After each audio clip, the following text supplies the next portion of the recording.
शेठ नमस्कार. नमस्कार. शेठ आज या उंबरवेड्यामध्ये पुन्हा तुम्ही दाखल झालं आणि तुमचा भुंगा पण आणि प्रेक्षकांची ती आतुरता लागली होती. भुंगाची गाडी आज एखादी फेरा किंवा एखादी लढत पाहायला मिळेल, पण ती झाली आणि तुमचा गुलाल पण झालेला आहे. कसं सांगा त्याविषयी? सर्वप्रथम जी शर्यत झाली, लढत झाली, ती लढत मैत्रीपूर्ण झाली. बैलगाडी क्षेत्र आहे, हारजीत होते. ह्याच उंबरवेड्या मैदानामध्ये भुंगाचा दुसरा गुलाल पडला होता एकच मैदानात. त्याच मैदानात परत विजयाचा झेंडा आमच्या भुंगाने काढला. त्याबद्दल सर्व आमचे आयोजक, आमची सर्व मुलं जे आयोजन करतात त्यांचं मनापासून मी खूप खूप धन्यवाद करेन. आणि आजचं नियोजनविषयी सांगा ना, कारण गाडीला आज मी बघितला खूप स्पीड लागला होता. आणि आपला जो वैभव शेठ मोठे आहेत यांचा महबूब मला वाटतं 2 ते 3 दिवस झालं मुंबईमध्ये आले आणि लगेच हा पैरा कसा जुळून आला? काल 2 दिवसापूर्वीच आपला इलेक्शन संपल्यानंतर लगेच 2 दिवसानंतर अड्डा डिक्लेअर झाला उंबरवाड्याचा. आणि काल वैभव शेठचा फोन आला होता मला, शेठ आपली गाडी पळवायची का? मी म्हटलं ठीक आहे चालेल पळा. आज तर घरचीच गाडी पळवायची होती, पण काही कारणास्तव मला पण घरी कार्यक्रम असल्या कारणाने लवकर जायचं होतं आणि थोडं तेजाच्या खुऱ्या वगैरे पण केल्या होत्या. त्याच्यामुळे एकच बैल आणला आणि तोच एक गाडी पळून आता लवकर म्हणून त्यासाठी नाव पण सोडला होता. नाव सोडल्यानंतर कोण जोड झाला नाही आणि उजवीला सोनारपाड्यावाल्यांचं नाव होता आणि त्याच्या जोडीला उंबारलीचा वजीर निघाला होता. गेल्या वर्षी गाडी चांगली मैत्रीपूर्ण झाली होती, उगाडी त्यांची गाडी मारली होती. यावर्षी गाडी मारली, आनंद होतोय आणि मैत्रीपूर्ण लढत झाली. आणि कुठं ना कुठं आज मैदानाचं नियोजन पण खूप चांगलं केलं आहे. सुंदर असं नियोजन आहे. आयोजकांचे पण मी मनापासून धन्यवाद करेन. टोल नाका पण बसवला आहे, खाली त्यांचे हॉलिंडर पण आहेत. सगळे आयोजन व्यवस्थित आहे, गाड्या व्यवस्थित सगळ्यांना सुटतात. आणि मला असं वाटतं की जेवढ्या गाड्या आल्यात तेवढ्या काळोखपडाच्या पहिल्या सगळ्या गाड्यांच्या शर्ती होतील असं मला वाटतं आज. आणि महबूब आणि भुंगा या गाडीचा आज पहिलाच गुलाल घ्यायच्या आधी गाडी फेऱ्यासाठी पळालेली आहे. पहिला गेल्या वर्षी गाडी फेरा मारला होता, पळवायचं होतं, गाडी जमली पण होती, पण मैत्री जरा थोडी एकमेकांची जोडून आले त्याच्यामुळे ती गाडी रद्द झाली. पण ह्या वेळेला पण तसंच झालं. पण काय त्यांचं आपसामध्ये काय ठरलं का माहीत नाही. पहिलं तर कॅन्सल करायला आम्ही निघालो होतो. काय होतं, बैलगाडी क्षेत्रामध्ये संबंध जपणं आणि संबंध ठेवणं खूप चांगलं आहे. पण त्यांचे संबंध निघाले, पण समोरच्यांनी बैल काढला म्हणून त्यांनी पण लगेच बैल काढला असं काहीतरी झालं.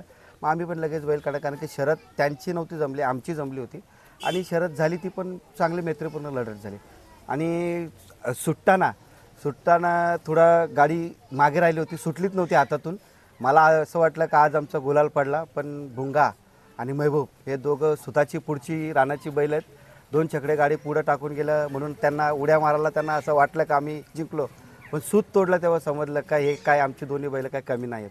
म्हणजे जी फाईट झाली ना ती अतिशय प्रेक्षकांना बघण्यासारखी झाली. मागच्या वेळेला पण अशी इच्छा होती, काय होतं गाड्या दोन्ही फाट्यांमध्ये दोन्ही सरळ बैल पळाले तर एक प्रेक्षकांना बघायला एक मजा येते.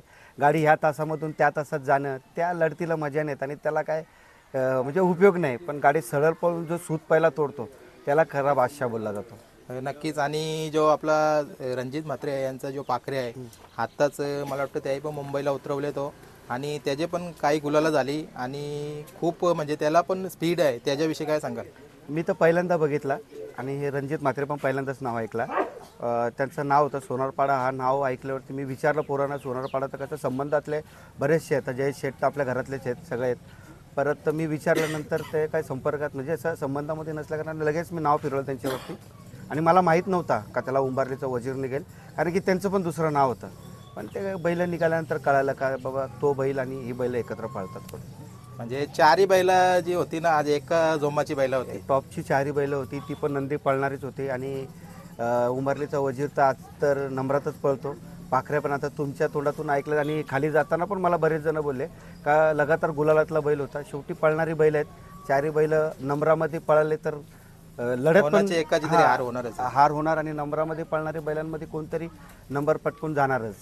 गाडीला स्पीड खूप लागला होता. ड्रायव्हर विशेष आपल्या गाडीवर आमचा ड्रायव्हर तर पंकज. मी नेहमी पंकज आणि बाबूंची स्तुती करत असतो, कारण की हे दोन्ही ड्रायव्हर आमचे गुलालाचे ड्रायव्हर आहेत आणि दोघेही विश्वासू ड्रायव्हर आहेत. या ड्रायव्हरांच्याबद्दल कोणी किती मला भडकवण्याचा प्रयत्न केला तरी मी कधीच त्यांच्यावरती म्हणजे विश्वास तोडत नाही. माझा त्यांच्यावरती नेहमी विश्वास आहे आणि नेहमी मला आणि माझ्या भुंगाला गुलालातच ठेवतात ते. आणि अतिशय म्हणजे सुट्टी पण खूप चांगली झाली. आपली काही सुट्टी करणारी मुलं आहेत त्यांच्याविषयी काय बोला? आपल्या सुट्टी करणारा आमचे आज बरीचशी पोरं शिर्डीला चालत गेली. नेहमी असतो आपला रामदास असतो, परत आपली बरीचशी पोरं असतात, नामदेव असतो, परत आपला पंकजचे भाऊ असतो, प्रल्हाद असतो, परत जयेश असतो, बुवा असतो, म्हणजे बरेचसे आमची मुलं असतात. आणि हा नेमकी त्यांच्याच हा विजय, भुंगाचा विजय सकट त्यांचा सगळ्यांचा विजय आहे. म्हणजे आजचा हा गुलाल तुम्ही सर्वांना समर्पित करा. सगळ्यांना नेहमी भुंगाचे जेवढे चाहते आहेत, भुंगाचा मानणारा वर्ग आहे, त्यांच्यासाठीच हा भुंगा पळतो आणि त्यांचाच नेहमी विजय असतो, गुलालात असतो. मी सकाळी मैदानामध्ये आलो आणि 2-4 मुलांच्या तोंडातून मी असं ऐकला, मूर्ती लहान पण कीर्ती महान असं त्याला बोललं जातं आता भुंगाला. भुंगा तर तसंच आहे ना, कीर्ती त्याची महानच आहे. जिथून तो मुंबईला आला तिथून त्यांनी पूर्ण त्याच्या चाहत्यांच्या मनावरती एक राज्य, मनामध्ये एक घर बनवलं आणि राज्य करतो सगळ्यांच्या मनावरती. मी सकाळी उठल्यावरती जेव्हा भुंगाला बघतो तेव्हा तो दिवस माझा खूप प्रसन्नही जातो. आणि आता जाता तर शेवटचा प्रश्न, काही आता चाहते आहेत त्यांना आवर्जून म्हणजे भुंगाला पाहायचं असतं, तर आता पुढचं काही नियोजन काय? पुढच्या येणाऱ्या मैदानामध्ये 100% भुंगा पळणार आहे. जे या 5-6 दिवसानंतर मैदान असेल त्याच्यामध्ये भुंगा पळणार आहे. आता आमचे बंधू आहेत किसन शेठ शिंदे, मोराळे मायनीचे, आता 17 तारखेला त्यांचं आताच मगाशी आमचं बोलणं झालं, 17 तारखेला मैदान पण आहे. त्या मैदाना पण आमचा विषय चालला आहे का जो दत्त जयंतीनिमित्त मैदान आहे त्या मैदानाला भुंगा पळवायचा आमचा प्रयत्न चालला आहे. पहिरा व्यवस्थित जुळला तर किसन शेठचं आमचं म्हणणं झालं आहे, त्याप्रमाणे त्यांच्या नावाने तिकडे आम्ही भुंगावरती पळवण्याचा प्रयत्न करू 17 तारखेला. आणि नक्कीच पुढच्या महिन्यामध्ये आपली बैलगाडा क्षेत्राची पंढरी येते, म्हणजे आपला पुसेगाव येतोय, तर नक्कीच आवडेल. 100% त्या मैदानामध्ये पळण्याचा एक वेगळा आनंद असतो आणि त्या मैदानात भुंगा 100% पळवणार. चालेल, अभिनंदन तुमचं. धन्यवाद, तुमचं पण अभिनंदन.